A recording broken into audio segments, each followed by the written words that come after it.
Faltam só 2 dias para o Enem, o Exame Nacional do Ensino Médio. E para comentar sobre como deverá ser o exame, nós recebemos aqui no estúdio do Band Cidade o professor Hércules Neto, que é professor de cursinho. Boa noite, professor. Muito obrigado pela sua presença aqui com a gente. Bom, a gente sabe que o Enem é uma prova bastante longa, né? No sábado são 4h30 e no domingo 5h30, né? E os enunciados das provas também são bastante extensos, né? Mas não é só texto longo, tem também charges e gráficos que costumam aparecer nesses exames do Enem. Quais provas devem acontecer isso? Boa noite, Márcio, boa noite, telespectador. Normalmente, a parte de gráfico ela é muito desenvolvida na prova de matemática realmente. O Enem gosta de trabalhar muito informações a respeito de gráfico.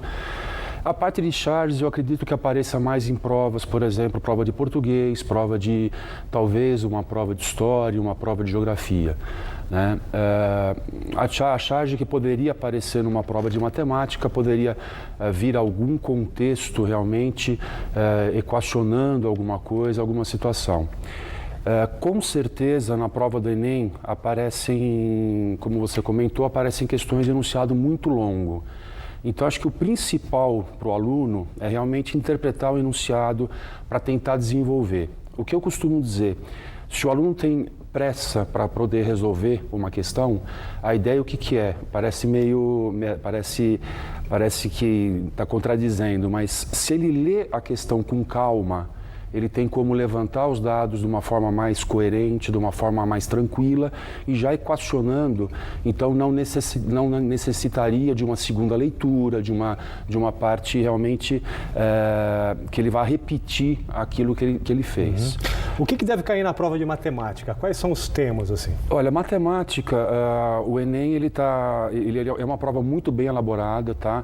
Então, eu acredito que a parte de gráficos vai ser realmente pedida, a parte de porcentagem que cai bastante, né? Tanto na prova do Enem, todos os vestibulares, eles costumam puxar esse assunto, tá? E tem a parte, com certeza, vai aparecer alguma coisinha de geometria, alguma coisinha de geometria plana, geometria espacial. Regra de 3? Regra de 3 também, com certeza, né? O cuidado do aluno, né? Ele tem que verificar quando que a regra de 3 são grandezas diretamente ou inversamente proporcionais.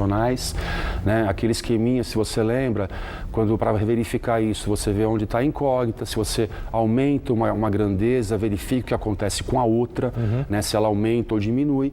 Então, são situações assim diretas. E, desculpa, o Enem também apresenta questões muito diretas, que você, de repente, lê o enunciado e diretamente você já assinala a alternativa correta. Qual que deve ser o tema da redação?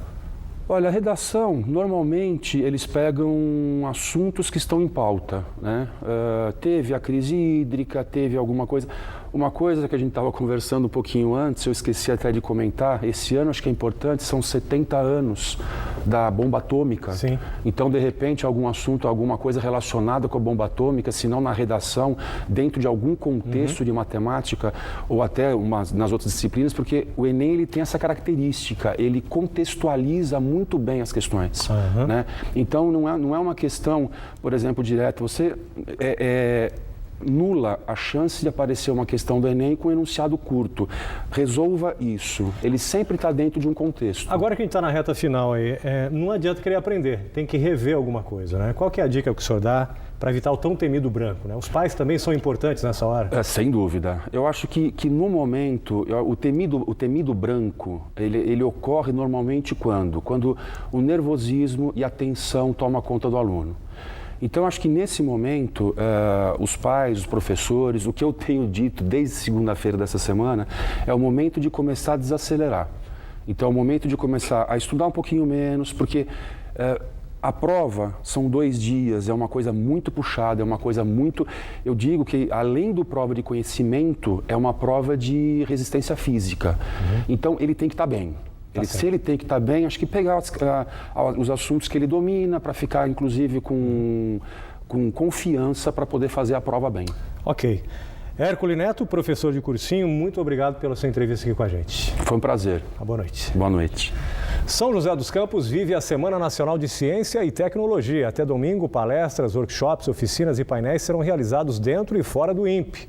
O Centro da Juventude e o Parque Vicentina Aranha também estão incluídos na programação. E entre os temas abordados está um fenômeno da natureza que, além de proporcionar um espetáculo aos olhos, também é assustador: os raios.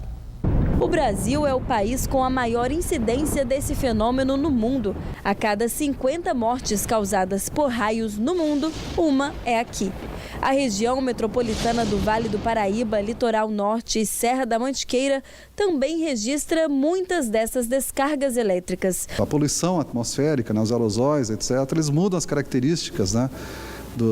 Digamos assim, o ar, né? Ele é um isolante, mas devido à poluição ele começa a ter características que vão se afastando, né? do isolante, né? Que em geral ele é, né? Então isso facilita, né? Que ocorra essa descarga elétrica, né? Digamos, pelo meio, né? Pelo ar, vamos dizer assim, de uma forma geral. Então a poluição é um dos fatores, né, que amplifica, né, os efeitos de raios, né, também.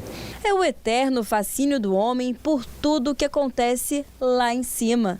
E foi justamente isso que trouxe todas essas pessoas ao Parque Vicentina Aranha, na região central de São José dos Campos, onde acontece até o dia 25 de outubro a Semana Nacional de Ciência e Tecnologia, organizada pelo INPE, o Instituto Nacional de Pesquisas Espaciais. Um dos destaques da semana é esta exposição, com 20 registros do fenômeno natural em 6 estados do país. E olha só, esta foto foi tirada aqui em São José dos Campos. Somente no primeiro semestre deste ano, mais de 2.000 raios caíram na cidade. O número é considerado alto pelo INPE. Taubaté também está na mostra.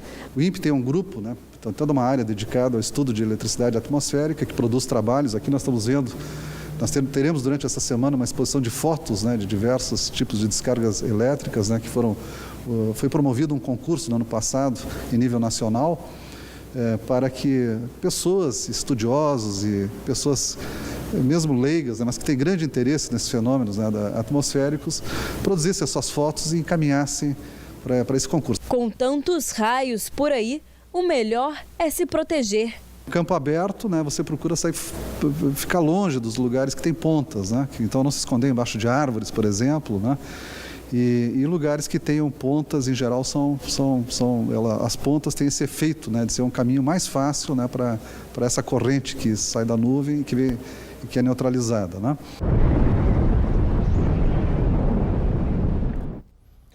A Semana Nacional de Ciência e Tecnologia vai até domingo e a programação completa está no site do INPE. Um homem passou a madrugada inteira à espera de socorro depois de sofrer um acidente ontem à noite na rodovia Floriano Rodrigues Pinheiro, que dá acesso a Campos do Jordão.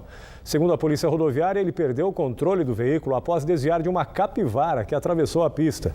Desgovernado, o carro caiu em um rio às margens da estrada, próximo ao distrito de Quiririm. Com o pé quebrado e sem telefone celular, o homem não conseguiu avisar ninguém. Somente hoje de manhã, cerca de 9 horas depois do acidente, ele foi visto por outros motoristas que passavam pela rodovia e socorrido ao hospital regional. O homem já teve alta. No próximo bloco, começa hoje o primeiro Festival da Banana em Ilhabela e também as informações do São José Basquete, que pode ficar desfalcado na decisão do Paulista. Horário de verão, 7h12.